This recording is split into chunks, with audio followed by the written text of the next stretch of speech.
Hello lovely viewers, आप सभी का मेरे यूट्यूब चैनल पूजा स्टोरी कॉर्नर में स्वागत है।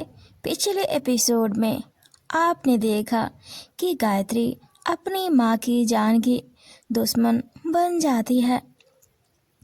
संजना हैरान हो जाती है देखकर कि वह गलती से अभय के घर आ गई है। अभय संजना की जान बचा लेता है। नोवेल में आगे बढ़ने से पहले एक ज़रूरी सूचना, अगर आप मेरे वीडियो पर पहली बार आए हैं तो आप मेरे इस यूट्यूब चैनल पूजा स्टोरी कॉर्नर को सब्सक्राइब, लाइक, कमेंट, शेयर ज़रूर करें ताकि इसके लास्ट पार्ट तक बने रहें। तो बढ़ते हैं बिना देरी किए अपनी नॉवेल्स क्रूर boss and cute innocent girl की ओर। तो नॉवेल में आगे सुनते हैं। तभी पीछे से अभय के माता पिता भी आ जाते हैं आँख मांजते हुए, और दोनों अभय से पूछते हैं, कौन आया है बेटा।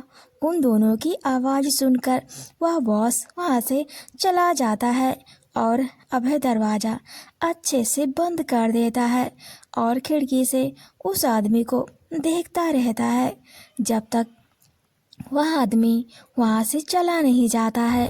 संजना कपड़ों में ही लिपटी हुई होती है, कपड़ों के अंदर सिमट रही होती है। उसके आँख आंसू से भीग गए होते हैं। संजना अपना मुंह कपड़े से बंद करके बहुत ज़्यादा कपड़ों के अंदर ही रो रही होती है। उसे अपनी बेवकूफ़ी पर गुस्सा और रोना दोनों आ रहा होता है। क्यों उसने अपने पिता का घर छोड़ा। अब यहाँ इन बदमाशों से खुद को बचाते हुए इन मैले कुचैले कपड़ों के बीच लेटी हूँ। उसे अपने पिता का घर और माँ का प्यार याद आ रहा होता है। संजना मन में कहती है, काश मैंने नीलम की बात मान ली होती तो आज मैं इस अवस्था में यहाँ ना लेटी होती। आज मैं खुद को बचाते हुए और अपने पेट पर हाथ फेरते हुए सोचती है, और इस बच्चे के लिए मैंने अपना सब कुछ छोड़ दिया। मैं अब कहाँ जाऊँ। गलती से गलत कदम उठा लिया है, अब तो वापस जाने का रास्ता भी नहीं मिल रहा है। क्या डैड मुझे माफ़ कर पाएंगे। वो मुझसे मेरा बच्चा छीन लेंगे।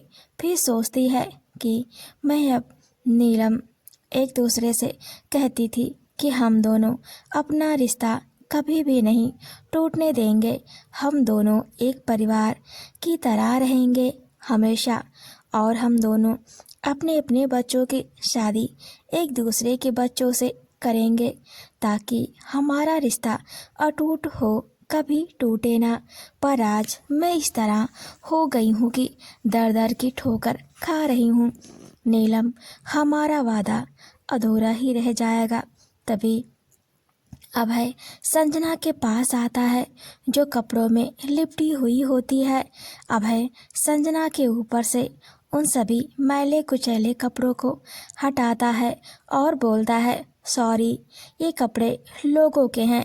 मैं पार्ट टाइम लोगों के कपड़े धुल देता हूँ और इससे हमारा घर का थोड़ा खर्चा भी निकल जाता है। तुमको इन कपड़ों से बदबू भी आ सकती है, बट क्या करें, हमारे पास और कुछ भी नहीं जिसमें तुमको छिपा सकते थे। समझ रही है ना मैं क्या कह रहा हूँ। अभय ऑलमोस्ट सारे कपड़े संजना के ऊपर से हटा देता है और देखता है कि संजना नीचे लेटी हुई है और उसने अपना मुंह कपड़े से बंद कर रखा है और उसकी आंखों से आंसू लगातार बह ही रहे होते हैं। अभय संजना से बोलता है, हे क्या हुआ तुमको। डोंट वरी, मैं तुमको तुम्हारे घर छोड़ आऊँगा। प्लीज़ अब रोना बंद करो। अभय संजना के मुंह के पास से वो कपड़ा हटाता है जिसको लेकर संजना ने अपना मुंह बंद किया होता है। कपड़ा हटाते ही संजना और तेज से रोने लगती है तो अभय उसके मुंह पर अपना हाथ रख देता है और अपने मुंह पर एक उंगली रखकर बोलता है, श्श्श, पागल हो क्या तुम? माना तुमको दुख है, पर इसका मतलब यह बिल्कुल भी नहीं है कि तुम अपनी जान के साथ साथ हमारी भी जान को जोखिम में डाल दो। प्लीज, वो सभी अभी आसपास ही हैं और तुम्हारे इस तरह तेज रोने से अगर उन्हें सच में शक हो गया तो हम बिना मौत के मारे जाएंगे। फिर संजना के मुंह से हाथ हटाकर अभय बोलता है, प्लीज समझने की कोशिश करो, शांत रहो। फिर हाथ जोड़कर बोलता है, तुम्हारे सामने हाथ जोड़ता हूँ, कोई शोर मत करना। हम सोचते हैं अब क्या करना है। संजना को अपनी गलती का एहसास होता है और हाँ में सिर हिला देती है और धीरे से बोलती है, मैं शोर नहीं करूँगी, बस मुझे कैसे भी करके घर पहुँचा दो, नहीं तो वो बदमाश मुझे मार डालेंगे। अभय संजना की आंखों से आंसू पोंछता है और बोलता है, तुम बस वही करो जैसा हम कहें। तुमको तुम्हारे घर सेफली पहुंचाना मेरी जिम्मेदारी है। अभय संजना का हाथ पकड़ लेता है और बोलता है, अब उठ जाओ। संजना का एक हाथ अभय के हाथ में और दूसरा हाथ जमीन पर पड़े कपड़ों पर होता है। फिर अभय और जमीन का सहारा लेते हुए संजना उठ जाती है।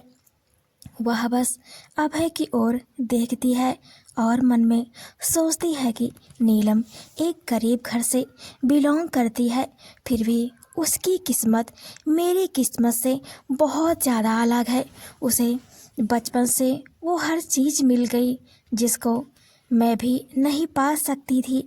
अगर मैं उसके लेवल तक होती, मैंने अपने पापा को उसका पापा बना दिया और उसकी किस्मत चमक गई। वो सब कुछ पा गई। उसने पहली नज़र में जिसको पसंद किया, आखिर वह भी एक ऐसा इंसान निकला जो गरीब तो बहुत है बट एक समझदार और सुलझा हुआ इंसान है। आज पता नहीं क्यों मुझे नीलम से जलन हो रही है। काश मैं रोहित से ना मिली होती, काश ऐसा रोहित भी होता। संजना फिर सोचती है, ये मैं क्या सोच रही हूँ? मैं ऐसा कैसे अभय के बारे में सोच सकती हूँ? और नीलम तो मेरी जान है, बट मुझे उससे जलन क्यों हो रही है? जी कर रहा है कि घर ना जाऊं। अगर घर गई तो अभय नीलम का हो सकता है वो दोनों बहुत करीब आ जाएंगे। संजना की धड़कनें बहुत तेज चलने लगती है और पैनिक करने लगती है। उसके माथे से पसीना निकलने लगता है और अभय को बहुत गौर से पॉजिटिव नज़रों से देखने लगती है, जैसे संजना ने अपना आपा खो दिया हो। अभय देखता है कि संजना उसे अजीब नज़रों से देख रही होती है और कोई मूवमेंट नहीं कर रही है। अभय संजना को धीरे से आवाज़ लगाता है, हे क्या हुआ, तुम ठीक तो हो? बट संजना बस अभय को देखते देखते मदहोश हो चुकी होती है। अभय को उसकी नज़र कुछ अच्छी नहीं लगती है तो नज़रें चारों ओर करने लगता है। वह खुद को संजना से बचा रहा होता है बट संजना तो उसे देखे जा रही होती है। अभय के माता पिता भी उसके पास आ जाते हैं। याद बोलते हैं, बेटा क्या हुआ, इस लड़की को कुछ हो तो नहीं गया? अभय बात घुमाते हुए बोलता है, पापा बस थोड़ी सी शौक में है। ये मुझे लगता है उस बदमाश की आवाज़ इसने सुनी इसलिए ऐसा बिहेव कर रही है। अभय संजना के दोनों कंधों पर हाथ रखता है और उसे झंझोड़ता है, जिससे संजना होश में आ जाती है। फिर उसे अपनी सोच पर घिन आने लगती है और अभय का हाथ अपने दोनों कंधों से हटा देती है और आंगन में जाकर बैठ जाती है। अभय मन में सोचता है, शायद ये भी मुझे पसंद करती है, बट इसको तो अच्छे से पता है कि इसकी दोस्त मुझे पसंद करती है, फिर भी ये लड़की बहुत अजीब है। उधर नीलम संजना के बारे में सोच रही होती है बालकनी में। तभी नीचे गेट के पास से उसे कोई आवाज़ लगाता है और बोलता है, तुमने टीवी पर नहीं देखा क्या? प्रिंसिपल ने खुदकुशी कर ली है। नीलम अवाक हो जाती है और अपने नीचे दौड़ती हुई आती है और सबको आवाज़ लगाती है, माँ पापा सब यहाँ आइए। सभी लोग संजना के घर पर ही होते हैं। तो संजना के पापा संजना की माँ को लेकर हॉल में आते हैं और नीलम के मम्मी पापा भी उनके साथ ही आते हैं। नीलम की धड़कन बहुत ज़्यादा तेज शोर मचा रही होती है। सबके चेहरे की हवाई उड़ जाती है। उन सभी को लगता है कि संजना के बारे में कुछ ऐसा पता चला है कि नीलम इस तरह से पैनिक कर रही है। नीलम टीवी चलाती है और न्यूज़ चैनल लगाती है और सबकी धड़कनें न्यूज़ चैनल पर आते ही तेज हो जाती है। संजना के पापा संजना की माँ को तेज पकड़ लेते हैं, कहीं संजना के बारे में कोई बुरी खबर तो नहीं आ रही है। न्यूज़ में अगर आ रही हो तो अब क्या होगा, यह सब सोच ही रहे होते हैं कि सबके सामने जो दिखता है थोड़ा अचंभित वाला सीन होता है। पर उन सभी के दिल में इस बात की तसल्ली हो जाती है कि यह खबर संजना से रिलेटेड नहीं है। प्रिंसिपल ने खुदकुशी का न्यूज़ आ रहा होता है। गायत्री रो रही है। सब लोग उससे तरह तरह के सवाल कर रहे होते हैं। गायत्री के हर सवालों का जवाब यही आ रहा होता है कि वह अपनी दोस्त के घर पर थी।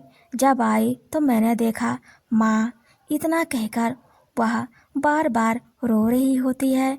संजना के पापा टीवी बंद कर देते हैं और नीलम के पास आते हैं और बोलते हैं, वह लड़की तो सच ही बोल रही है, वह लड़की तो तुम्हारे साथ थी, वो भी तुम्हारे घर पर। उधर संजना नहीं मिल रही होती है और उधर गायत्री की माँ ने खुदकुशी कर ली। पर उन्होंने ऐसा क्यों किया?